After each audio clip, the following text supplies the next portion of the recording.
Imagine you could choose where to place a country on the world map. You'd probably want it close to the world's biggest energy producers, close to the world's biggest manufacturing centers, connected to major consumer markets, and sitting alongside some of the most important trade routes on earth. Now look at India. Its west lies the Middle East. To its east lies the Southeast Asia, and beyond it, the manufacturing giants of East Asia. To the south lies an ocean connecting Africa, Europe, the Gulf, and Asia. And right in the middle of all this sits India. Countries can build factories, they can develop technology, they can educate their population, but there is one economic advantage they can never manufacture, that is geography. And India's location could be one of its greatest advantages in the 21st century. Welcome to another episode of the India Advantage. And today we talk about perhaps one of India's biggest strengths of all, its location on the world map. Start with India's coastline. For decades, you probably heard that India had a coastline of 7,516 kilometers. But in 2025, the government reassessed that number using modern GIS technology and higher resolution data. The new official measurement is 11,098.81 kilometers. India didn't physically gain thousands of kilometers of coast. We simply became much bigger at measuring all of its curves, islands, and coastal features. Then add India's enormous maritime territory, and suddenly India isn't simply a continental country. It is a major maritime economy.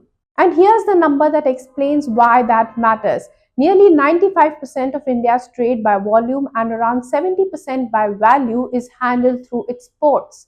Oil, coal, machinery, electronics, raw materials, and containers full of Indian exports all move through the system.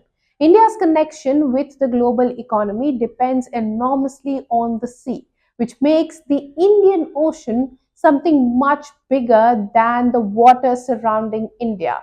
It is India's economic highway. Now look west. There is a narrow waterway connecting the Persian Gulf with the Arabian Sea, the Strait of Hormuz, and its importance is difficult to overstate. In the first half of 2025, roughly 20 billion barrels of oil per day passed through Hormuz, while more than 20% of global LNG trade traveled through the strait. Most importantly for India, 89% of crude oil and condensate passed through Hormuz was headed towards Asian markets. China, India, Japan, and South Korea together accounted for around three quarters of those flows.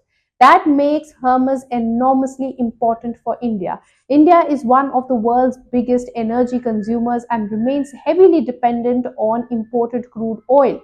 So, instability around Hormuz doesn't stay thousands of kilometers away. It can reach an Indian household like it is doing during the US Iran war. So, India's proximity to the Middle East creates both an advantage and a vulnerability. The advantage is that India sits relatively close to one of the world's greatest concentrations of energy resources. The vulnerability is that India depends on those resources moving safely across the sea. Now turn the map around and look east. You will find another narrow maritime gateway, the Strait of Malacca. Malacca connects the Indian Ocean with the Pacific and is one of the principal maritime arteries linking Europe, Africa, and the Middle East with Southeast and East Asia. And here's why India's geography becomes particularly interesting. India sits between two enormous economic systems. To the west is energy, to the east is manufacturing. India, therefore, isn't sitting at the edge of Asian economy. It sits at the intersection between West Asia, Africa, and East Asia. And India has another geographical card to play, the Andaman and Nicobar Islands. They extend India's territory far into the eastern Indian Ocean, relatively close to the western approaches to the Strait of Malacca. So look at the arc. Hermes, Arabian Sea, India, Bay of Bengal, Andaman and Nicobar, and Malacca. India doesn't control these choke points, but its location between them is strategically and economically valuable. Of course, having an amazing location doesn't automatically make you rich. A coastline is useful only if you can turn it into infrastructure, which means ports. India's major ports handles the record 915 million tons of cargo in FY26. That's more than 2.5 million tons of cargo on an average every single day. On the west coast, ports such as Mumbai Jawaharlal Nehru Port, Deen Dayal Port, and Mormugao connect India with the Arabian Sea. On the east, Chennai, Vishakhapatnam, Paradeep, and Kolkata connect India towards the Bay of Bengal and Asian markets. But a port isn't valuable simply because ships can dock there. The real question is how quickly and cheaply can you move goods through it? That determines whether Indian manufacturing can compete globally. And India has improved. Average vessel turnaround time at major ports fell from 52.9 hours in 2021 to 22 to 49.5 hours in 2024-25. Container turnaround time declined about 32.4 hours to 30.1 hours over the period of time. But there's still enormous room to improve, and that's where Sagarmala comes in.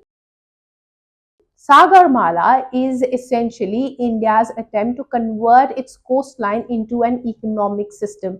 As of March 2026, the broader Sagarmala program covered around 845 projects worth 6.06 lakh crore rupees. Of those, 315 projects worth 1.57 lakh crore rupees had been completed.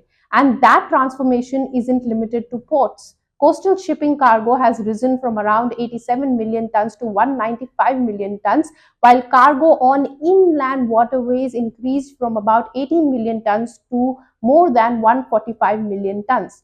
The idea is simple. Instead of moving everything long distance by truck, use India's coastline and rivers wherever economically practical and create a logistical chain that looks like this: factory, railway or highway, port, ship, and to the global markets. Because the cheaper and faster the chain becomes, the more competitive Indian exports become. And that's where geography begins turning into an actual economic advantage. But India's ocean economy is much bigger than shipping. There's also the blue economy: fishing, aquaculture, offshore energy, tourism, shipbuilding, offshore wind, marine biotechnology, and potentially deep sea minerals. India's deep ocean mission was approved with an estimated outlay of 4,077 crore rupees. One of its most ambitious projects involves developing technology capable of taking three people to a depth of 6,000 meters underwater. Why? Because the ocean floor potentially contains valuable mineral and biological resources. But this also needs an important caveat.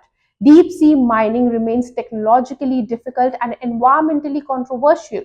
So the opportunity isn't simply about extracting everything under the ocean. It's about developing the scientific and technological capability to understand and potentially use that ocean sustainably. In 2015, India articulated Sagar, security and growth for all in the region. The basic idea was that India's prosperity is linked to stability and prosperity of its marine neighborhood.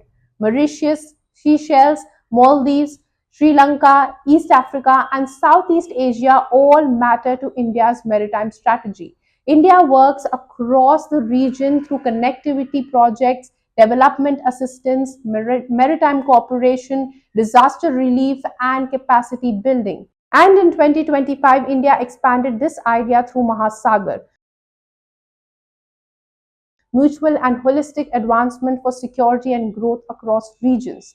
The geography may be India's, but turning geography into influence requires partnerships. This matters because something much bigger is happening to the global economy.